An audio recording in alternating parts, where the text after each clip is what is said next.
Terus dari toilet sebelah ada jawaban, boro-boro mikrofon, kepala aja aku nggak punya. Jawab seseorang dari sebelah, jelas banget suaranya adalah suara wanita.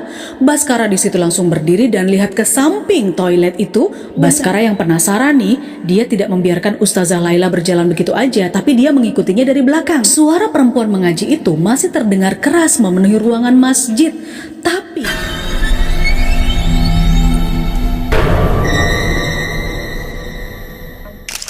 adakah di antara kamu yang pernah mondok di sebuah pondok pesantren atau mungkin punya teman lulusan pesantren? Iya teman-teman, cerita hororku kali ini background kejadiannya itu memang ada di sebuah pondok pesantren. Ya agak-agak lain memang ya cerita kali ini. Masa iya sih hantu-hantu itu mainnya juga ke sebuah pondok pesantren? Tapi iya loh beneran, karena ini dialami sendiri sama Baskara. Waktu itu dia mondok di salah satu pondok pesantren yang katanya bisa dibilang cukup besar lah di daerahnya. Nah, kira-kira hantu apa yang ditemui sama Baskara di ponpes itu? Ya udah, jangan lupa siapin cemilannya, enakin rebahannya. Aku mulai ceritanya sekarang.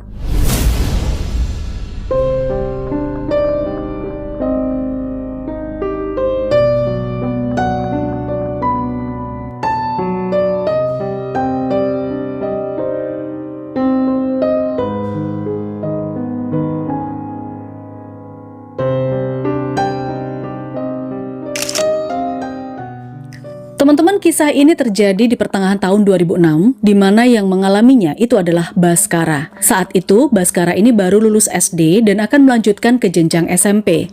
Atas sedikit paksaan dari ibundanya, Baskara melanjutkan pendidikannya di sebuah pondok pesantren modern di sana.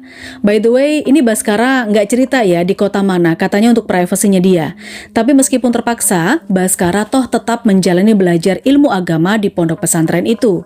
Nah, suatu pagi-pagi sekali, mobil travel itu sudah menjemput Baskara buat mengantar ke pondok pesantren. Kebetulan sopirnya nih kenal sama Baskara, namanya Mang Damin. Di situ Mang Damin nyapa, jadi mondok juga Bas, sapa Mang Damin. Sambil dia ini buru-buru bawain koper-kopernya Baskara. Jadilah Mang, bukan Baskara yang jawab tapi ibunya yang jawab.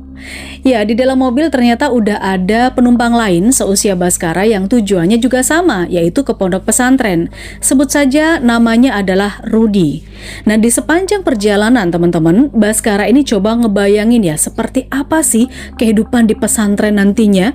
Semuanya pasti bakal beda. Gak ada lagi orang tua, gak ada lagi minta ini itu, ya harus mulai bisa hidup mandiri. Kira-kira 2 jam perjalanan, akhirnya mobil travel berhenti di sebuah gerbang pesantren yang terlihat usang. Loh, katanya pondok pesantren ini modern, kok bangunannya nggak sesuai ekspektasi, benar-benar di luar perakiraan BMKG. Katanya catnya tuh udah kusem, bangunannya juga udah terlihat bangunan tua. Tapi ya begitulah kondisinya, kata Baskara. Oke, singkat cerita, mereka disambut oleh para santri di sana. Ramah-ramah sih semuanya, nggak ada yang jutek ya. Ada nih satu ustazah yang menyambut juga, namanya Ustazah Fatimah. Nah, akhirnya Baskara sama Rudi di situ dijadikan di satu kamar. Terlihat suasana di sana memang cukup ramai banget teman-teman dengan para santri yang kebetulan mereka ini lagi sibuk makan siang. Yang bikin bingung adalah mereka semuanya itu berbicara dalam bahasa Arab. Ya jujur li, Baskara sebagai anak baru nggak ngerti dong apa arti pembicaraan mereka.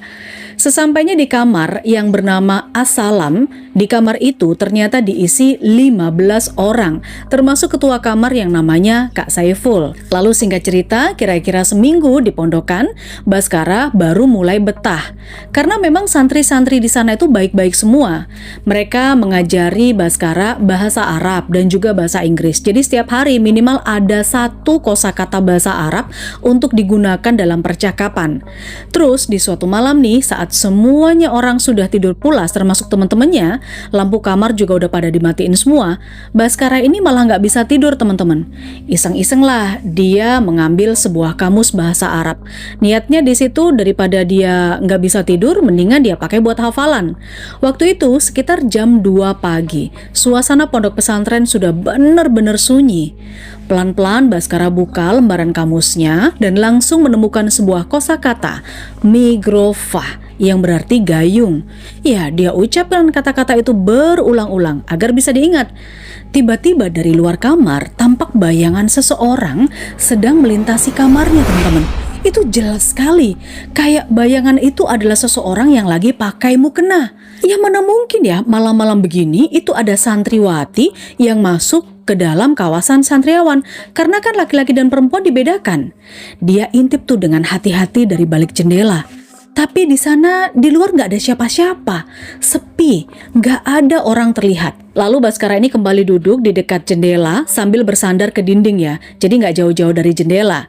Lalu dia mulai menghafalkan lagi tuh kosakata demi kosakata. Tapi yang keingetan sama dia itu adalah kosakata migrova, yang berarti gayung. Ya udah migrova, gayung kayak gitu terus.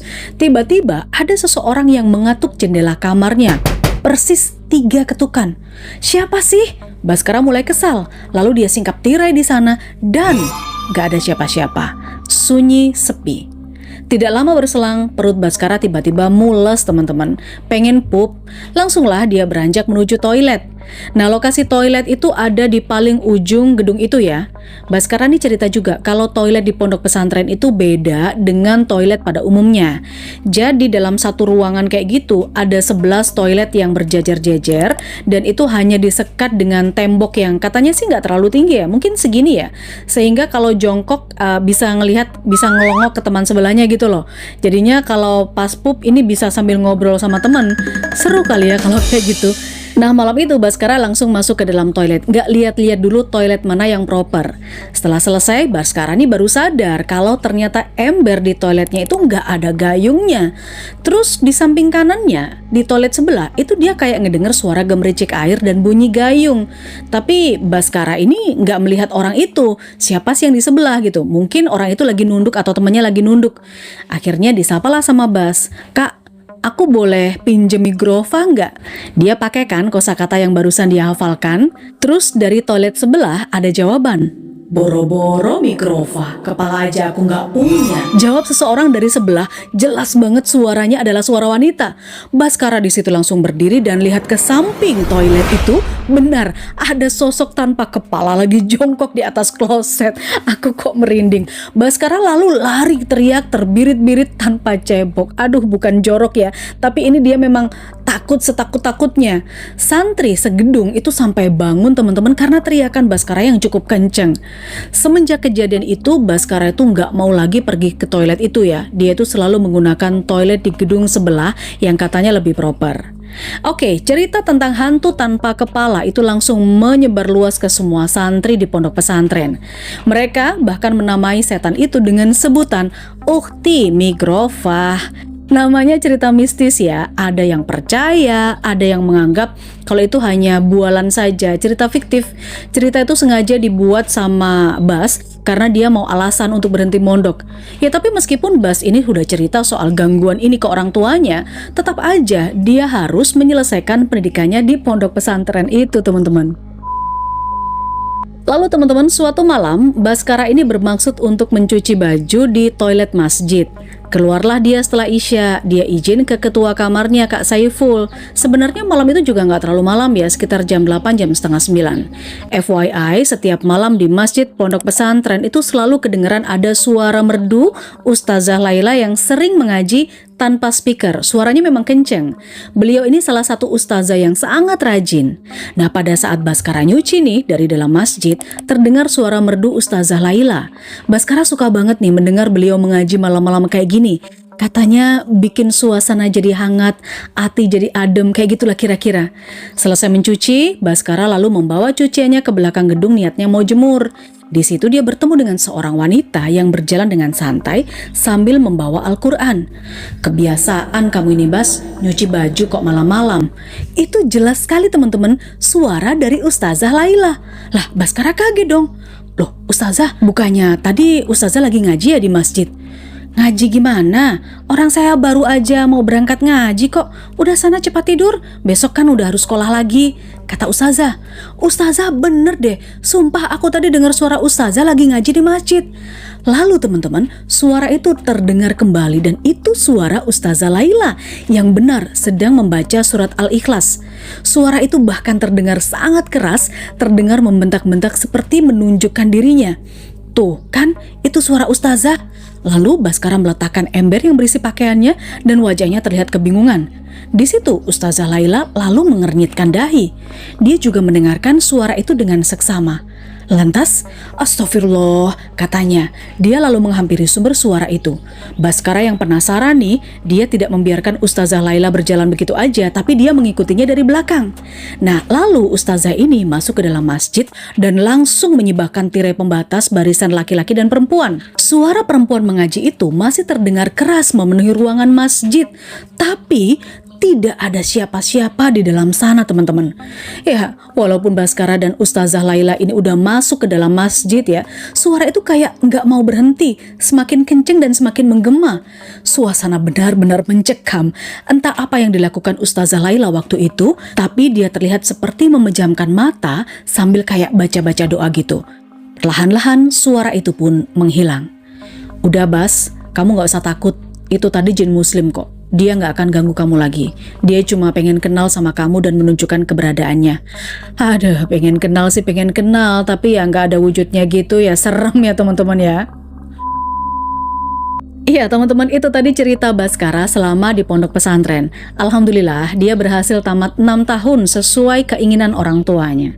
Ya meskipun selama 6 tahun itu Ukhti Migrova dan suara merdu mengaji di masjid masih sering kali terdengar. Tapi itu kata Baskara seperti penyemangatnya aja. Ini adalah pengalaman yang sangat berharga buat Baskara.